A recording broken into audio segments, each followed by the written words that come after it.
Mix by AG recording studio.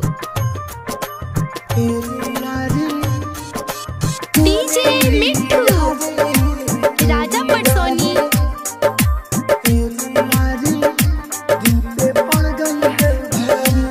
साथ छोड़ दिया तुमने बना के दीवाना, तुमने लूट लिया जैसे चोर लूटे खजाना।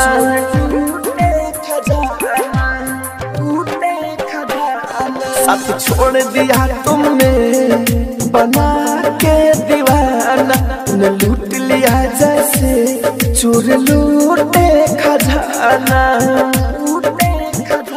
मुश्किल है अब भुलाना, मुश्किल है अब भुलाना, दिलदार प्यार सारी तेरी यारी दिल पे पड़ गई है भारी। तेरी यारी दिल पे पड़ गई है भारी। Mix by AG recording studio.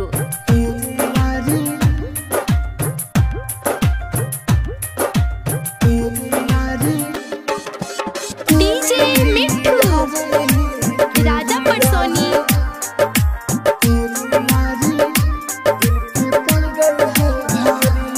हाँ तेरे आगे मजबूर मेरा दिल जाने जाना, छोड़ दिया है जब से रो रहा है दीवाना।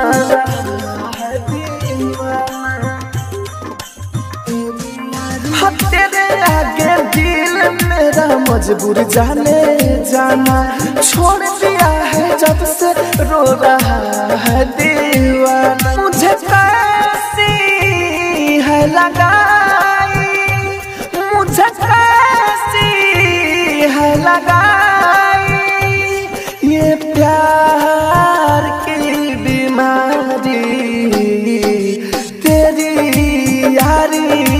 तेरी यारी दिल पे पड़ गई है भारी।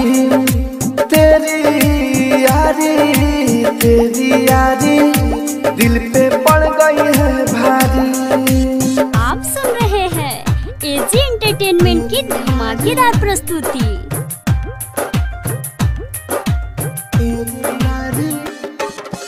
डीजे मिट्ठू राजा पटसोनी।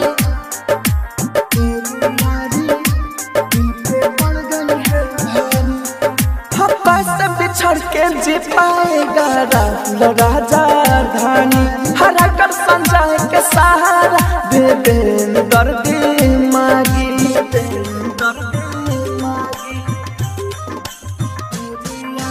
कैसे बिछड़ के जी पाएगा राहुल राजा धानी, हरा कर संजय के सहारा दे देन दर्दी।